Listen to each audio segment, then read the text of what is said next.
la présidente, madame la présidente de la commission, madame la rapporteure, mesdames les sénatrices, messieurs les sénateurs, nous sommes réunis pour étudier, ou plutôt entériner, je crois, un texte attendu de longue date, attendu par les familles, bien sûr, les professionnels et les associations qui portent ce sujet avec force au quotidien. Et j'ai une pensée particulière pour Grandir sans cancer, Eva pour la vie, Empreinte ou encore le sourire de Lucie et l'ensemble des autres associations.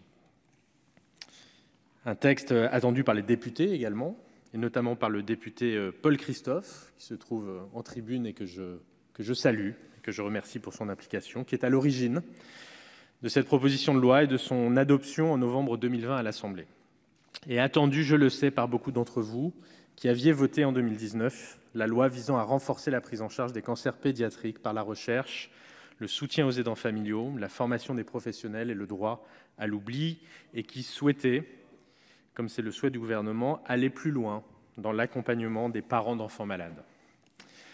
Bien sûr, le dispositif que contient cette proposition de loi viendra utilement compléter des mesures fortes qui ont d'ores et déjà été adoptées et qui sont appliquées. Il y a bien sûr, pour les situations les plus tragiques, dans lesquelles des familles sont endeuillées par la perte d'un enfant, ce congé de deuil, dont il nous faudrait trouver une autre dénomination, de 8 jours, financé par la Sécurité sociale, qui a été mis en œuvre par la loi et qui s'ajoute au congé employeur, qui avait à ce moment-là été porté de 5 à 7 jours. Proposition de loi dite Bricout, qui comprenait également tout un accompagnement global financier, mais aussi psychologique, des parents, mais aussi des fratries. Il y a également donc le dispositif qui nous intéresse aujourd'hui, l'allocation journalière de la présence parentale, l'AJPP, cette prestation qui peut être versée aux parents bénéficiant de jours de congé de présence parentale, les CPP, c'est-à-dire s'occupant d'un enfant malade, victime d'un accident ou en situation de handicap. Le nombre maximum de jours de CPP et d'AJPP dont peuvent bénéficier des parents pour un enfant est fixé à 310 jours, dans la limite d'une durée de 3 ans. Et ce droit à 310 jours peut être renouvelé en cas de rechute ou de récidive de la maladie après que la période de 3 ans est écoulée.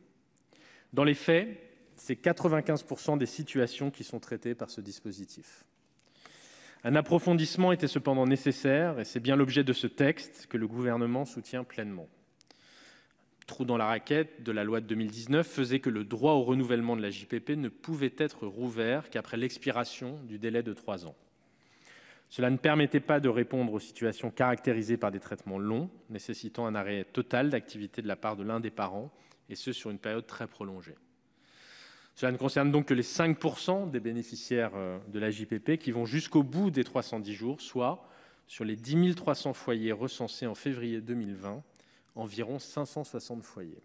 Mais ces situations, évidemment, extrêmement difficiles, marquées par des maladies longues, nécessitent bien une présence continue du parent auprès de l'enfant. Et ce texte apportera bien une résolution aux problèmes identifiés. La PPL, cette proposition de loi, prévoit que la JPP puisse être versée plus longtemps que 310 jours lorsque la situation le justifie. Il est prévu de permettre, à titre exceptionnel et par dérogation au dispositif actuel, de renouveler une fois la période de 3 ans sans attendre la fin du terme de la première période de 3 ans et d'ouvrir ainsi droit à un nouveau compteur maximal de 310 jours de congé d'AJPP dans la limite des 3 années à venir, sous réserve d'un nouveau certificat détaillé établi par le médecin qui suit l'enfant et d'un accord explicite du service de contrôle médical. Cela permettra aux parents de bénéficier de 2 fois 310 jours d'AJPP pour les situations les plus dramatiques.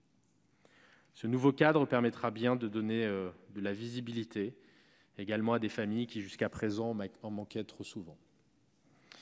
Au-delà même de ce dispositif, dont je crois savoir qu'il reçoit l'approbation de l'ensemble des groupes politiques, je souhaite revenir sur quelques points liés qui, eux aussi, ont un impact sur le quotidien des parents d'enfants malades.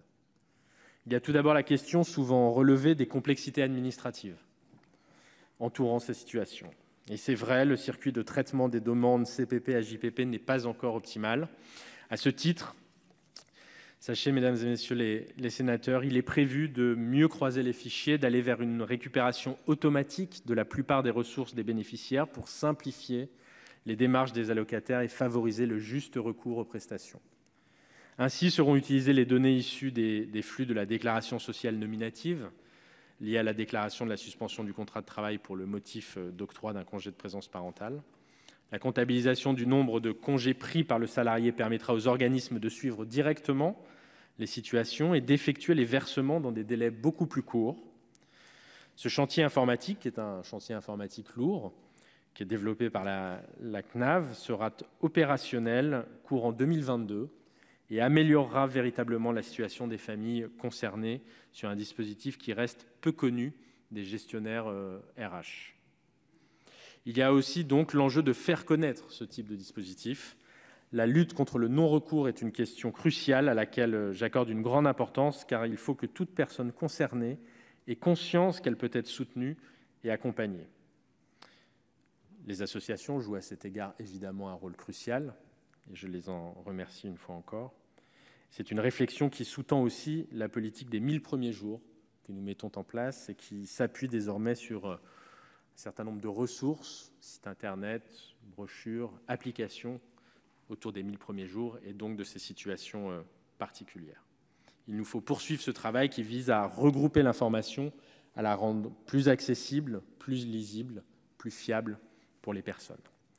Plutôt que de multiplier des dispositifs qui risqueraient de ne pas être visibles ni donc utiles, malheureusement, il faut renforcer les messages, il faut les cibler, il faut les adapter aux parents et aux enfants, y compris ceux vivant des situations difficiles. J'évoque ce point car il s'agit justement, et je conclurai ainsi, d'un des attendus de la mission que le gouvernement vient de confier au député Paul Christophe. Vous le savez sans doute, le travail collectif qui est engagé sur l'accompagnement des parents d'enfants malades ne s'arrêtera pas avec la promulgation de ce texte dont nous discutons aujourd'hui.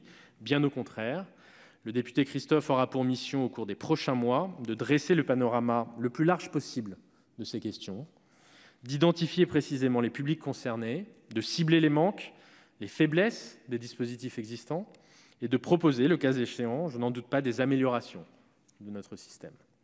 Et parmi les objectifs assignés aux députés, il y en a un qui vise à rendre compte, je cite la lettre de mission, des difficultés d'accès à l'information, à objectiver les limites supposées des démarches d'aller vers et à proposer des améliorations, notamment en matière d'attribution des aides, de formation des travailleurs sociaux aussi et d'accompagnement psychologique des personnes.